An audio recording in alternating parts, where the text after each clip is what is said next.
Jeudi 30 octobre, avec le concours de LR et d'Horizon, l'extrême droite, pour la première fois, a réussi à faire adopter l'un de ses textes par l'Assemblée nationale. Il s'agit d'une résolution qui dénonce l'accord franco-algérien de 68, qui est fallacieusement présenté par l'extrême droite comme une pompe à immigration. Ce vote fait sauter les rares et dernières fragiles digues qui pouvaient encore qui pouvaient encore séparer la droite de l'extrême droite. Pour parler de cet accord, comprendre sa portée historique, son contenu qui régit les conditions de séjour, de travail et de circulation des travailleurs algériens en France, on reçoit Kamel Brahmi. Kamel, bienvenue. Bonjour. Tu es responsable CGT en Seine-Saint-Denis, dirigeant confédéral aussi. Et on en a parlé ce matin dans l'Humain. Je vous montre la une d'aujourd'hui, Ascenseur pour les fachos, avec un dossier qui décrypte en fait à la fois ce vote et puis les enjeux de cette remise en cause de l'accord de 68 qui est instrumentalisé évidemment par l'extrême droite et par la droite. Kamel, peut-être on peut revenir sur ce que sont ces accords bilatéraux. Ils ont été signés le 27 septembre 68. Ils accordent aux ressortissants algériens un statut spécifique en matière de séjour, d'emploi, de circulation en France. Ils ont été pensés, ces accords, dans un contexte post-indépendance de l'Algérie. Est-ce que tu peux nous en dire davantage sur ce contexte-là, à une époque où la France avait besoin en fait de travailleurs immigrés et les faisait venir en France? Tu as quasiment tout résumé. Effectivement, cet accord, il intervient à un moment où voilà, la France a besoin, comme tu l'as dit, de main-d'œuvre pour le BTP, pour l'industrie principalement. Et en fait, on fait passer ça comme un accord qui privilégierait je ne sais quoi pour les ressortissants algériens, alors qu'en fait, c'est un accord de restriction, parce qu'avant, les Algériens avaient la libre circulation. Ils pouvaient venir en France, retourner au pays comme ça, sans aucune autre forme d'éléments bureaucratiques, d'entrave. Et donc, cet accord souhaitait fixer, entre guillemets, davantage les ressortissants algériens pour en faire avant tout des travailleurs, des salariés, des ouvriers, des prolétaires, quoi. C'est vraiment ça le fondement de cet accord. C'est encore une fois, à un moment donné, où il y a un besoin criant de main-d'œuvre et où donc la France crée des conditions pour fixer les ressortissants algériens sur le territoire français.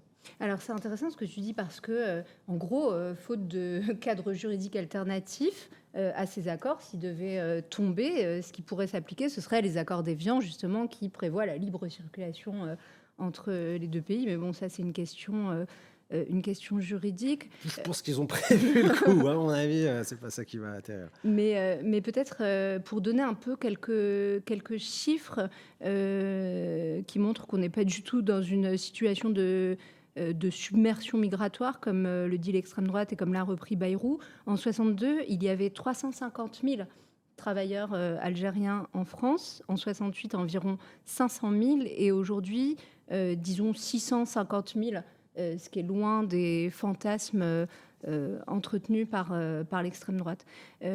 Ces accords, ils ont aussi beaucoup évolué au fil du temps. Il y a eu des avenants, ils ont été renégociés, ils ont été modifiés par 3 fois, en 85, en 94 et en 2001.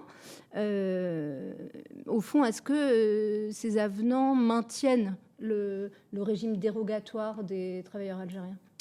Ouais, il reste quelques éléments, mais c'est vraiment à la marge. Je crois que c'est pour la régularisation. Il faut démontrer qu'on est sur le territoire français pendant 1 an, qu'on soit rentré de façon légale ou plus alternative. Ce qui n'est pas le cas pour d'autres migrants d'autres provenances. C'est plus compliqué, ouais.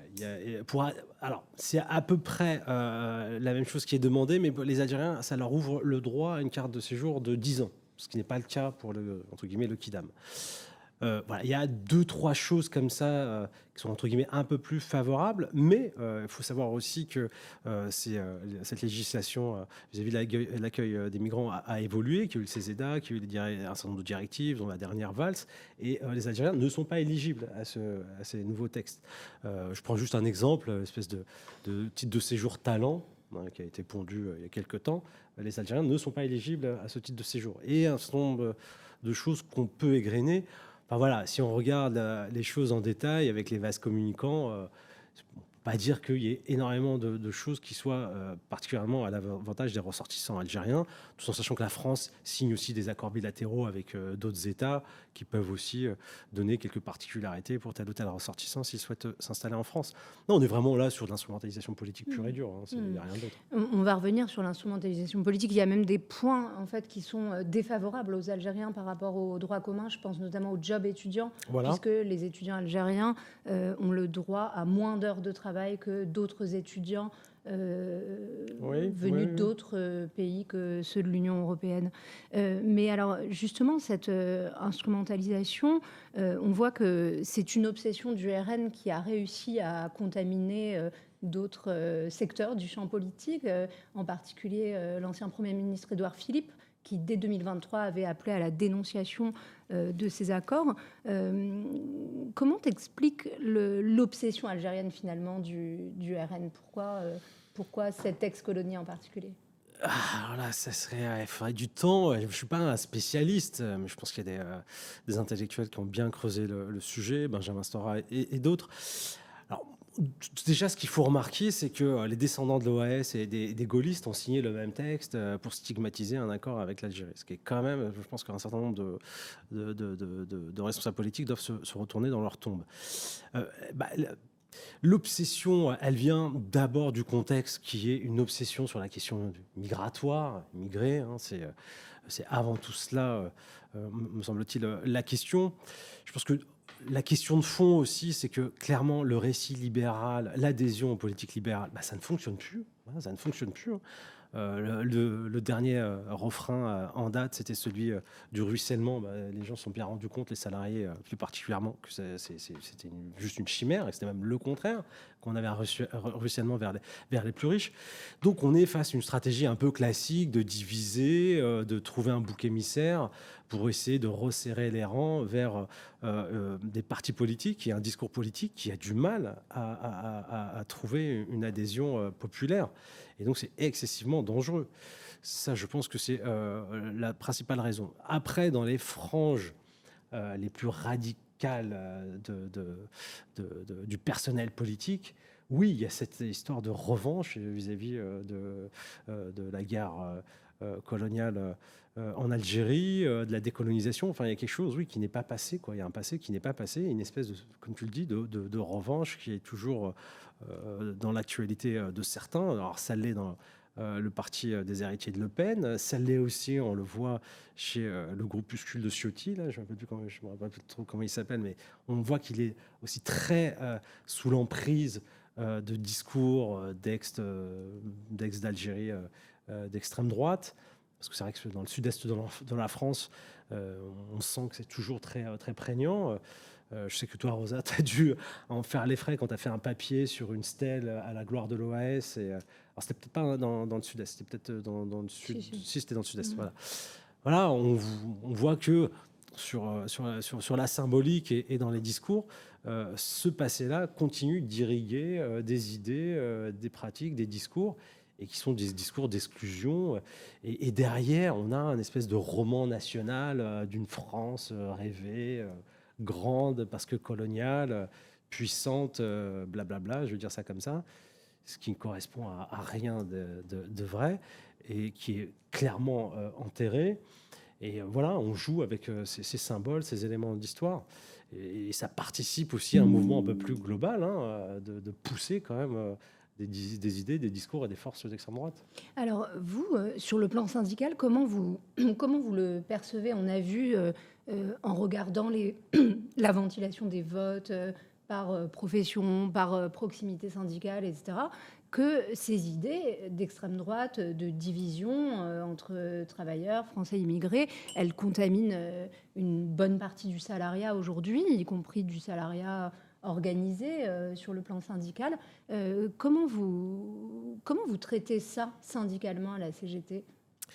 Alors, effectivement, la CGT, comme les autres organisations syndicales, c'est pas des orgas éthérés, hors du réel et bon, voilà, on a des sympathisants. Alors les sondages sont faits sur des sympathisants, hein, pas les adhérents. Mmh. Mais effectivement, ça progresse. Ça progresse aussi, au niveau de la CGT, moins que d'autres organisations syndicales, mais on va pas non plus se draper, se cacher derrière ça. Ça progresse aussi trop fortement, chez les sympathisants de la CGT. Ben, on fait de l'éducation populaire, entre guillemets, on organise des formations. On a 3 modules de formation de lutte contre les idées d'extrême droite. On est en train d'en créer une avec la FSU. C'est aussi des choses qu'on travaille de façon intersyndicale, plutôt de façon resserrée, et c'est très récent avec la FSU, mais de façon politique au sens large du terme avec d'autres organisations syndicales, dont la CFDT, Solidaire, la CFE-CGC aussi, et la FSU bien évidemment. D'autres sont un peu plus frileuses sur la question politique. Donc des formations, on fait aussi un travail au niveau de nos directions, c'est-à-dire qu'il est hors de question qu'un camarade qui est en responsabilité puisse avoir quelque acquaintance avec le Rassemblement national ou toute la galaxie d'extrême droite. Donc ça nous est arrivé d'exclure. Voilà, des fois, il n'y a pas d'autre choix. Ça fait partie de nos règles de vie, des principes de la CGT, de nos valeurs. On ne peut pas porter la voix des travailleurs au nom de la CGT et avoir une association avec l'extrême droite. Et puis, on est aussi sur une bataille, entre guillemets, de plus court, enfin moyen et long terme. Bah, il faut des avancées sociales, en fait. Il faut des avancées sociales. C'est en améliorant les conditions de vie des travailleurs et des travailleuses qu'on fera reculer l'extrême droite. Il y a un autre versant, un autre champ qu'on va peut-être travailler, mais en tout cas on est pourtant pour l'instant que au niveau entre guillemets de l'analyse et de l'étude. Si on regarde en quoi l'organisation du travail dans les entreprises peut avoir des incidences sur les réflexes électoraux. C'est-à-dire? C'est-à-dire que, alors on se base sur des travaux de sociologues qui disent la chose suivante en fait. Quand les salariés sont dans un mode d'organisation du travail beaucoup trop autoritaire, sans autonomie, ça travaille en fait soit l'abstention, soit les votes pour des organisations plutôt autoritaires. C'est intéressant ça. Et alors, qui a mis au jour ces données-là? Alors il y a Thomas Coutreau, Mmh. je vous invite à lire sa note qui s'appelle Le bras long du travail. Thomas Coutreau, qui est un sociologue du travail, qui a beaucoup réfléchi sur plein de choses autour du travail, et notamment sur les comportements électoraux des travailleurs. Voilà, il a regardé la carte électorale, il a regardé le tissu des entreprises, et il voit quelle est l'organisation du travail dans ces entreprises. Il fait des conclusions, alors qui sont pour l'instant discutées aussi par des collègues à lui. Hein, c'est pas, voilà, il y a encore un débat, mais on sent quand même que des conditions de travail, encore une fois, qui isolent, où il n'y a pas d'autonomie, où c'est trop autoritaire, ça tombe d'en haut, et ben, ça ne crée pas les conditions d'un vote plutôt pour les forces progressistes. Autre chose, dans les conditions de travail aussi, l'isolement.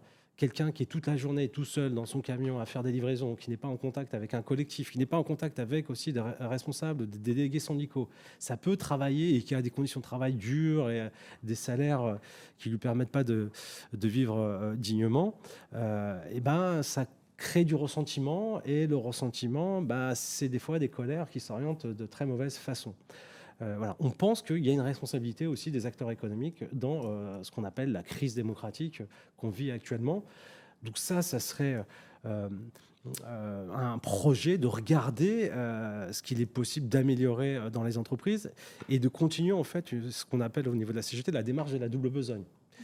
Alors, pour ceux qui ne savent pas, la double besogne au sein de la CGT, c'est qu'on s'occupe, on le résume comme ça, et du carreau cassé et de la transformation de la société. Ça veut dire quoi? Ça veut dire qu'on répond en premier lieu aux préoccupations immédiates, quotidiennes des travailleurs, donc les salaires, les conditions de travail, voilà, tout ce qui peut se poser sur les lieux de travail, mais qu'au niveau de la CGT, on répond à cela, mais qu'on a toujours la visée de transformer le modèle économique, pour un modèle économique plus juste, plus égalitaire, et qui soit aussi plus soutenable au niveau environnemental. Et juste pour finir là-dessus, demain, si on arrive à construire une argumentation, des outils pour intervenir dans l'entreprise sur les questions d'organisation du travail, ça sera pareil. L'idée, c'est d'améliorer les conditions de travail, mais aussi, derrière, d'avoir une espèce d'intervention civique pour essayer de juguler le vote d'extrême droite. Et alors, sur ce point-là, plus classiquement, la CGT évalue, je crois, publie une nouvelle carte des plans de licenciement et Oui. elle évalue à 400, je crois, le Ouais, nombre la dernière, de oui. plans de licenciement en cours. Est-ce que ça, avec la passivité de l'État aussi devant ces plans de licenciement, ça contribue aussi à alimenter le terreau de l'extrême droite? C'est des hypothèses, Rosa. Oui, bien évidemment. On estime, nous, que la crise sociale, le manque de perspective, la précarité, les précarités, tout ça nourrit, encore une fois, le ressentiment, une colère qui ne trouve pas de débouché progressiste et in fine, le vote d'extrême droite. Il y a aussi des stratégies patronales qui ont cassé les grands collectifs ouvriers, une chose, mais aussi qui mènent une chasse féroce dans les entreprises aux syndicalistes, singulièrement le syndicalisme de combat, dont celui de la CGT. Et on sait très bien qu'encore une fois, quand il n'y a pas de présence syndicale dans les entreprises, il n'y a pas cette espèce de médiation pour essayer de corriger, de lutter, de défendre la dignité des travailleurs. Et de tisser aussi des solidarités entre travailleurs, quel que soit l'horizon dont ils proviennent. Ça, c'est quelque chose aussi qui s'est perdu, quelque chose d'important qui pourrait contribuer à faire reculer les divisions, les haines et le discours de l'extrême droite. Exactement, voilà. C'est très bien résumé. Exactement. Travailler les solidarités ouvrières, ouvrir des perspectives, bien cibler qui est notre ennemi de classe et arrêter de tomber dans le piège de la division du monde du travail. Oui. On a parlé plutôt au début de cet entretien des travailleurs algériens.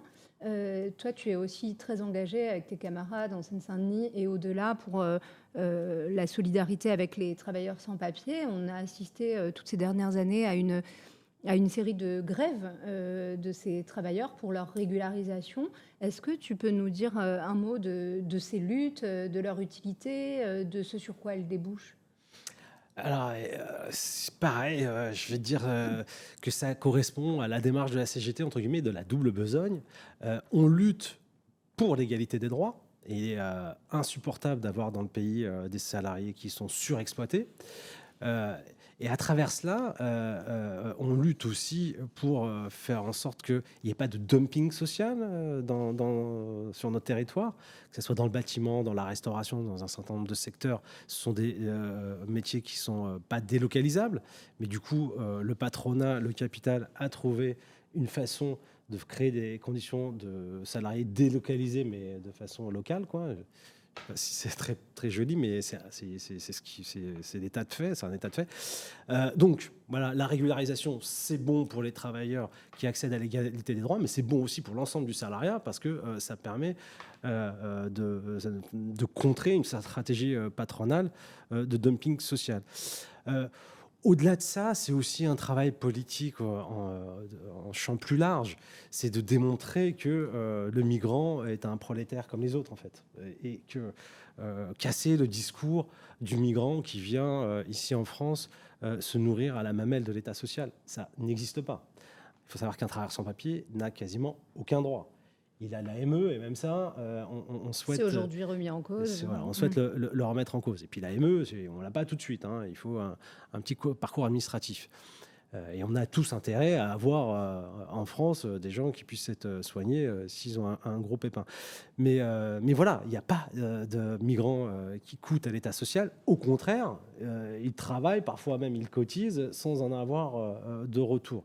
Donc c'était aussi une contribution de la CGT contre les discours d'extrême droite, de stigmatisation, de division et des discours démagogues. Voilà, on a démontré, encore une fois, que c'était des prolétaires comme les autres. Et on a démontré autre chose, que ces salariés-là ne prennent le travail de personne, mais ils prennent les jobs, les boulots, les emplois dont personne ne veut, en fait. C'est souvent les boulots les plus durs, les Dans moins le bien BTP, payés. dans la restauration, dans tous ces secteurs. L'aide à la personne, voilà, c'est des boulots où on n'est pas très bien payé, on a souvent des horaires atypiques, on a des conditions de travail difficiles, où il y a encore du travail très physique, comme dans le BTP. Et il suffit de se balader un peu sur les chantiers ou dans les arrière-cuisines des restaurants, et puis on se rend très bien compte que c'est très racisé et que les conditions de travail ne doivent pas être très simples. Donc il y a un pan de l'économie française qui repose sur cette surexploitation de travailleurs sans papier. Et donc, on est pleinement dans notre rôle à agir, à organiser des luttes, encore une fois, pour l'égalité des droits, pour les droits de tous, pour éviter qu'il y ait cette concurrence qui se joue, ce dumping social en France qui se joue, et au-delà de ça, pour essayer de contrer les arguments et les idées d'extrême droite. Et alors justement, dans ces luttes de travailleurs sans papier, dans lesquelles vous les aidez à créer un rapport de force par la grève, etc., ça se traduit ensuite par des négociations avec les employeurs, avec les préfectures. Est-ce que tu as senti ces dernières années, ces derniers mois, peut-être singulièrement depuis les dernières élections législatives anticipées, est-ce que tu as senti un durcissement de la part des préfectures, des pouvoirs publics? Est-ce que c'est devenu plus difficile de gagner la régularisation de ces travailleurs sans papier? Alors oui, clairement oui. Alors là, pour le coup, c'est moins difficile du côté patronal que du côté de l'État. On reviendra après sur l'attitude des patrons. Alors oui, du côté de l'État, parce que alors, juste un élément de pédagogie, pour qu'un travailleur puisse gagner sa régularisation, parce que c'est avant tout les travailleurs qui se mettent en lutte, il lui faut deux choses. Un document du patron et après une validation de l'autorité administrative, donc de l'État. Et là, c'est à ce niveau-là que ça bloque le plus. Et depuis les années, enfin, c'est même pas les années, heureusement, depuis l'époque Retailleau, quoi. Il a clairement donné des directives de restriction. Et on se retrouve avec un double problème maintenant, c'est difficulté de régulariser des travailleurs sans papier. Maintenant, l'autre problème, c'est que même des travailleurs étrangers qui étaient couverts par des titres de séjour ont du mal à obtenir les renouvellements de titres de séjour. Pour bien comprendre, ça veut dire que des travailleurs immigrés qui sont légalement sur le sol français, qui disposent d'un titre de séjour, du jour au lendemain, au moment du renouvellement de leur titre de séjour, se voient refuser ce renouvellement alors qu'ils sont en situation régulière, qu'ils ont un contrat et qu'ils sont parfaitement légalement en France. Alors, c'est plus vicieux. C'est dans les faits, oui, ils se voient refuser, mais en fait, on ne va pas leur dire qu'on leur refuse leur renouvellement parce qu'il n'y a pas d'éléments juridiques pour leur refuser leur renouvellement. Non, on ne leur donne pas de rendez-vous. Ou on leur donne un rendez-vous après échéance de leur titre de séjour. Alors, clairement, après échéance, pourtant, ils s'y prennent. On dit que c'est des travailleurs quand même qui ont intégré le process administratif et ils savent qu'il faut s'y prendre à l'avance, donner tel et tel document. Donc, ils cochent toutes les cases. Mais ils sont face à une administration qui ne donne pas de rendez-vous. Et du coup, le titre de séjour arrive à échéance et ils se retrouvent dans une espèce de nasse où ils ne sont pas expulsables, mais ils ne sont pas couverts par les titres de séjour. Et donc, ils peuvent perdre leur emploi, ils peuvent avoir moult tracasseries administratives. On est, je disais, dans un truc assez vicieux. C'est clairement Retailleau qui fait plus la chasse aux travailleurs sans papier, qui fait la chasse aux travailleurs étrangers. Donc ça, c'est une circulaire. C'est pas vraiment une circulaire, Rosa. C'est pas vraiment une circulaire parce qu'il peut pas écrire noir sur blanc. Vous ne renouvellerez pas les titres de séjour des travailleurs. Alors c'est quoi? C'est des consignes aux préfectures? C'est des consignes aux préfectures. C'est des manques de moyens, mais en tout cas. Alors, il faut toujours être prudent. Je ne sais pas si à Twitch, il y a quelqu'un du ministère de l'Intérieur qui écoute, qui peut me mettre un procès sur les côtes. J'en ai déjà assez comme ça. On en reparlera aussi. Mais ce que je peux te dire, c'est les retours de terrain, c'est que des salariés étrangers viennent voir la CGT parce qu'ils n'ont pas de rendez-vous pour renouveler leur titre de séjour. Et comme par hasard, depuis que Retailleau a fait des discours enflammés devant ses préfets sur l'immigration ceci, les dangers, la France cela. Peut-être on peut, juste pour ceux qui n'ont pas suivi ça à l'époque, lorsqu'il était ministre de l'Intérieur, Bruno Retailleau réunissait régulièrement les préfets, comme le fait toujours le ministre de l'Intérieur. Et lors d'une réunion avec ses préfets, tout vendéen qu'il est, il a expliqué que la France était menacée par 3 cercles de feu, l'immigration, l'islam et le terrorisme. Voilà. Ça veut dire les Arabes. Dans un mode un peu mystique. Grosso modo, c'est un peu, comme tu le dis, le vendéen, mais un peu le croisé. Dès qu'on parle terrorisme, islam, immigration, on voit un peu le sarrasin chez certains. Oui, je suis désolé de cette digression, mais on est à ce niveau de caricature. On peut dire que c'est vraiment à ce niveau de caricature. Et depuis exactement ces discours enflammés, ça coince. Ça coince. Faut savoir que je crois qu'il y a, à part un soldat, il n'y a pas plus respectueux de la discipline qu'un préfet. Qu'un préfet, il fait vraiment ce qu'on lui donne. C'est la première qualité d'un préfet, c'est d'obéir à son ministère de tutelle. Et donc là, quand ça coince dans les préfectures, c'est pas le préfet qu'il faut stigmatiser. C'est vraiment que ça vient de plus haut. Et donc c'est clairement la directive Retailleau. Donc au final, ça veut dire que l'État fabrique des sans-papiers transforme en sans-papiers des travailleurs immigrés qui avaient des boulots dans des secteurs en tension, qui payaient des impôts, qui étaient là parfaitement légalement. C'est une fabrique étatique de sans-papiers. Oui, ça peut être aussi le daron rebeu qui est là depuis 20, 30, 40 ans et qui doit faire renouveler son titre de séjour. Hein. C'est pas que, entre guillemets, celui qui est arrivé il y a 10, 15 ans. Hein. Ça peut toucher, entre guillemets, l'immigration historique qui est installée depuis les 30 Glorieuses dans le pays. C'est de la tracasserie. Mm. C'est-à-dire qu'on a des exemples où au bout de 8 mois, 10 mois, on arrive à avoir le rendez-vous. Enfin bon, dans quel pays on est pour laisser quelqu'un pendant 10 mois dans l'angoisse parce qu'il peut très bien se faire contrôler. On peut lui dire, bah, attendez, monsieur, vous n'avez pas vos documents Dans administratifs. l'impossibilité aussi de rentrer au pays pour les retraités, enfin, Exactement. pour les autres aussi Exactement. d'ailleurs. C'est dans la vie quotidienne, il peut se passer moult choses angoissantes et stressantes. Et c'est juste insupportable. Enfin, je veux dire, c'est scandaleux dans un état de droit de précariser de façon administrative comme ça toute une partie de la population du pays. Donc on est dans une offensive pour décourager, mais on ne découragera pas quelqu'un qui a toute sa vie ici. Enfin, il n'a pas le choix, en fait. Mais c'est un signal, peut-être, qui est envoyé, ou c'est des gages qu'on donne à une frange de l'électorat du pays. Voilà. Tu évoquais tout à l'heure aussi la position des patrons qui, dans certains secteurs, je pense en particulier à l'hôtellerie-restauration, galèrent à recruter du personnel. Ces patrons-là, c'est quoi leur attitude quand vous êtes confronté à des situations de travailleurs sans papier dans une entreprise? Comment la plupart d'entre eux fonctionnent par rapport à ça? Il y a différents profils, il y en a à peu près 3. Hein. Certains qui, entre guillemets, on tord le bras grâce au rapport de force. Donc, ils n'ont pas le choix, ils donnent les documents. Les documents.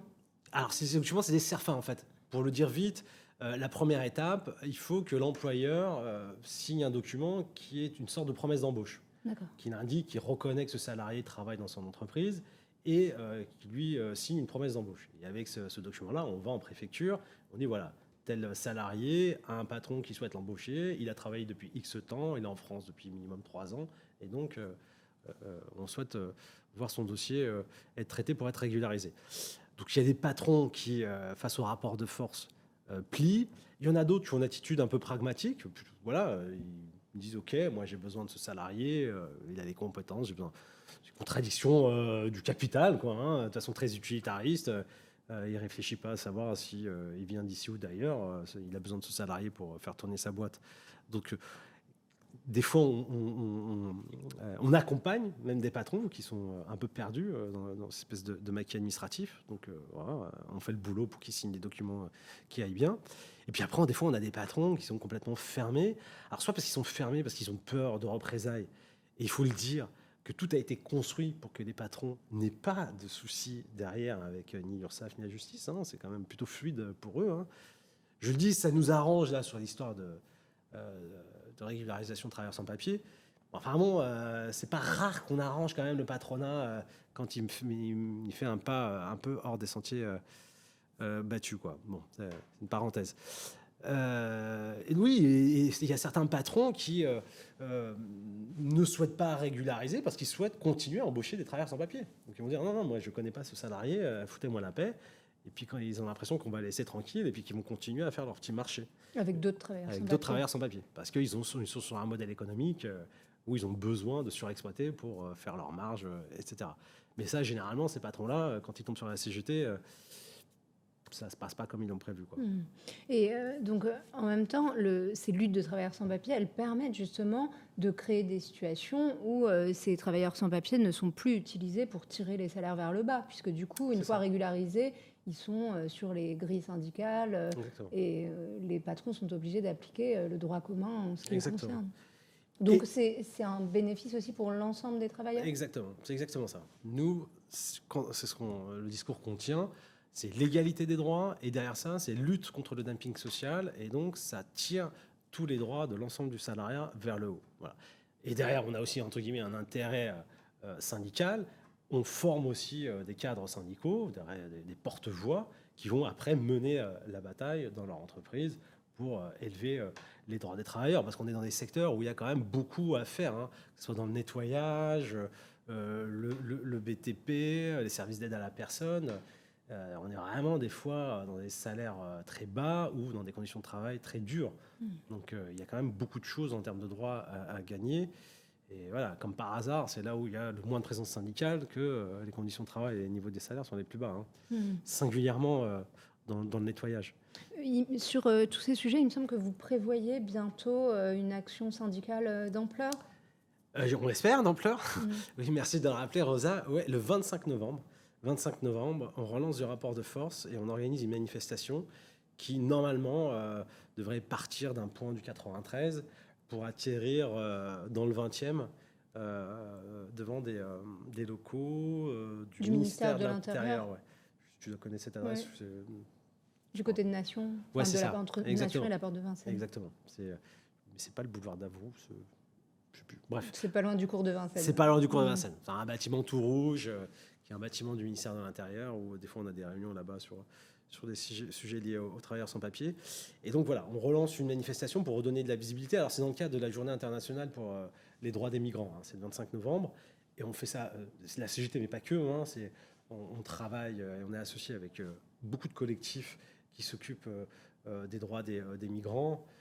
Je ne pourrais pas tous les citer, il y en a un certain nombre. Ça va de l'association nationale à l'association plus locale, qui fait du travail concret de terrain très, très utile.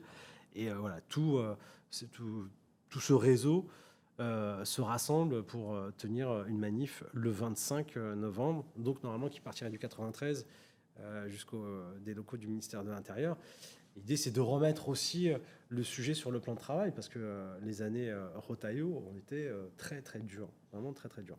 À une autre échelle, à l'échelle démographique, est-ce qu'il n'y a pas une forme d'hypocrisie à appeler à la chasse aux migrants comme le fait aujourd'hui l'extrême droite, alors qu'on sait que démographiquement, l'Europe aura besoin de l'arrivée de migrants dans l'avenir. Même l'extrême droite au pouvoir est obligée d'en tenir compte, puisque Meloni, par exemple, elle-même, la première ministre italienne d'extrême droite, a dû, sous la pression du patronat entre autres, mais fixer des quotas d'entrée de travailleurs migrants en Italie. Est-ce qu'au fond, la démographie ne fait pas que c'est inéluctable, cette ouverture des frontières aux travailleurs migrants ? C'est des choix politiques. Alors, oui, tu as raison. En théorie, les projections disent ce que tu viens de résumer. Après, je pense qu'il y a un sujet politique, entre guillemets, plus profond. Parce que ça peut arriver. Nous, on a eu des débats où on nous reproche une vision un peu trop utilitariste de l'immigration. Dire, ouais, vous les défendez parce que c'est de la chair à patron. Bon. Alors, ce qu'on répond, c'est nous, on est. Voilà, c'est écrit dessus, c'est la CGT, c'est un syndicat. Donc, on s'occupe des travailleurs, des salariés. Et donc, on défend les droits. Qu'ils aient ou non des papiers. Qu'ils aient ou non des papiers, exactement. On s'occupe des salariés. Donc, quand on traite la question des migrants travailleurs, bah oui, on rentre par la porte travail, quoi. Mais au-delà de ça, je pense qu'il y a un discours politique à construire sur la question de l'immigration, des migrants, de l'accueil de la France, de ce qu'elle est, de ce qu'elle va devenir. Voilà, et d'avoir que des discours qui traitent de l'immigration de façon sécuritaire, anxiogène, mais c'est même un problème au-delà de devenir propre des migrants, c'est un problème pour le pays. Si on va créer des conditions de fracture, d'angoisse, de division. Donc, tu le dis, sur le versant économique, il y a un intérêt pour les grandes économies que sont les économies européennes de continuer à accueillir des migrants, parce que c'est des compétences. Dans certains secteurs, on en a grandement besoin, notamment l'hôpital. L'hôpital public ne tiendrait pas sans... on parlait des Algériens. Je crois que c'est les premiers médecins qu'il y a dans les hôpitaux publics, c'est les médecins algériens. S'il n'y a plus de médecins algériens, l'hôpital public s'effondre. Donc, il faut aussi avoir ça en tête. Mais au-delà de ça, je pense qu'il y a un vrai discours à construire qui donne une perspective, qui enthousiasme un petit peu plus le pays et la nation sur ce qu'est la France avec les apports de l'immigration et d'arrêter avec ces discours, encore une fois, qui ne font que... alimenter un mauvais vent. Salut à tous sur le chat. On a un commentaire de Farid de Musset qui nous dit « Meloni, c'est l'exemple de l'hypocrisie nationale libérale ». Et ouais, je suis assez d'accord avec ça, ouais. C'est-à-dire que, bah oui, parce que si on, voilà, si on tient ce discours sur on a besoin d'immigration, certains régularisent et on les applaudit, bah, on applaudit Mélanie. Et enfin, non, bah non, non, le roman national, le projet politique de Mélanie, c'est pas le nôtre. Et elle est que sur l'idée de surexploiter ouais, des migrants à qui elle va accorder des documents parce que son patronat l'a réclamé. Mais derrière, non, ça ne suffit pas. Moi, je pense que nous, on fait notre job, voilà, les syndicalistes. Je pense qu'il y a un job politique qui doit aussi se faire. Porter sur le projet de société Exactement. euh, qui serait nécessaire pour sortir de ces obsessions imposées par Exactement. l'extrême droite. Kamel, il nous reste plus beaucoup de temps. Je voudrais quand même qu'on aborde ta situation propre de syndicaliste. Tu comparais le 17 novembre prochain en justice en raison d'une action syndicale à Livry-Gargan il y a quelques mois. Est-ce que tu peux nous dire de quoi il s'agit en fait? Pourquoi est-ce que tu es repris de justice comme ça? Ah, je suis pas vraiment repris de justice. Je suis toujours pas génial, mais bon, ouais, on va en dire deux, trois mots. Oui, c'est dans le cadre d'une action syndicale. On luttait contre la fermeture d'une clinique, une clinique privée, mais bon, qui avait une utilité sociale réelle, avec des délégations de services publics, où il y avait une maternité. Et là, voilà, on observe qu'on a en peu de temps, on vient de fermer la maternité des Lilas, qui est très connue, et à juste titre. Mais bon, il y a d'autres petites maternités qui sont moins connues et qui ferment et qui rendaient aussi d'excellents services.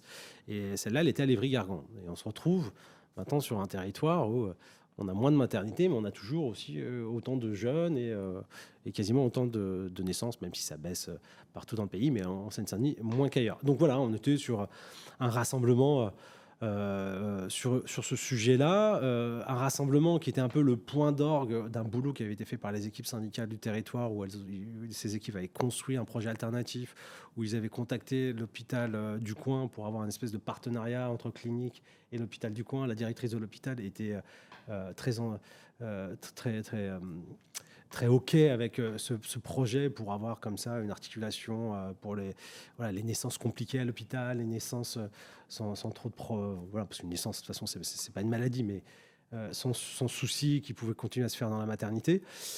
On fait un rassemblement où il y a plein d'acteurs, parce qu'il y avait plein d'acteurs, État, ville, département, et l'opérateur privé qui voulait reprendre cette clinique, et la CGT, on l'invite pas. Et on apprend que l'opérateur privé qu'on invite, c'est Orpea, qui s'appelle plus Orpea.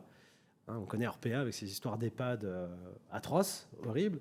Et c'est cet opérateur qu'on met dans la boucle pour racheter la clinique et pour en faire, nous dit-on, un centre de psychiatrie. Alors la psychiatrie a besoin aussi d'infrastructures, de structures. Donc, mais en fait, c'est pas Orpea s'il veut investir, c'est pas pour s'occuper de ce type de sujet. C'était pour construire une sorte de maison de repos.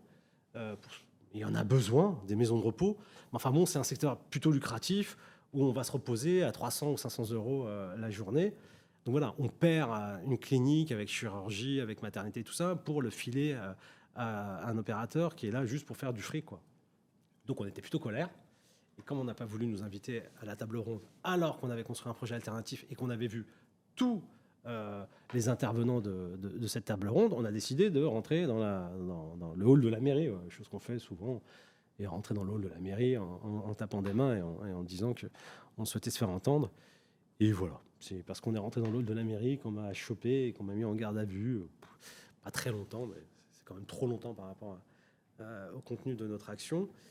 Et suite à cela, je passe le 17 devant un juge. Est-ce que vous sentez à la CGT le poids d'une répression antisyndicale grandissante, disons, depuis la loi travail, la contestation de la réforme des retraites? Est-ce que ce sont comme ça des démarches visant les syndicalistes qui se sont multipliées? Ah bah clairement, mais on en revient, c'est peut-être la conclusion, je leur ai dit, le récit libéral ne fonctionne plus, donc on tape sur ceux qui sont les porte-voix des salariés et même des gens sur les territoires qui souhaitent autre chose, qui refusent la fermeture des maternités, qui refusent la fermeture de services publics, qui luttent pour l'emploi. Et on est clairement ciblé, oui, oui. Là, cette semaine, donc moi je vais passer le 17, tu as un camarade de Solidaire de Sud Cheminot qui passe, je crois, aujourd'hui, le 4, je crois, au TGI de Paris. On a notre camarade de l'Union départementale du Nord.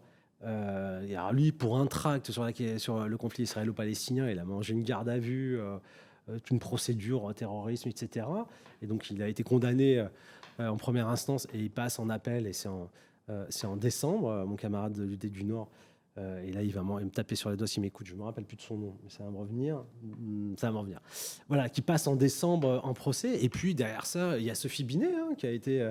qui est victime d'une procédure d'une structure patronale parce qu'elle a dit les rats quittent le navire.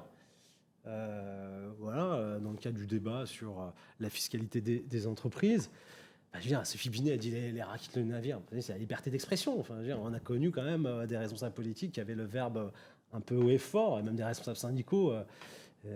C'est quoi l'idée d'envoyer Sophie Binet dans les tribunaux parce qu'elle a dit les rats quittent le navire. Donc je pense qu'il y a une partie du patronat et de la droite dure qui est complètement désinhibée.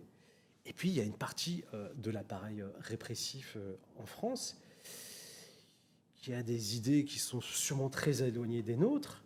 Et je pense qu'on leur a un peu donné comme feuille de route d'être un peu féroce avec les responsables syndicaux. Il y a trop d'exemples.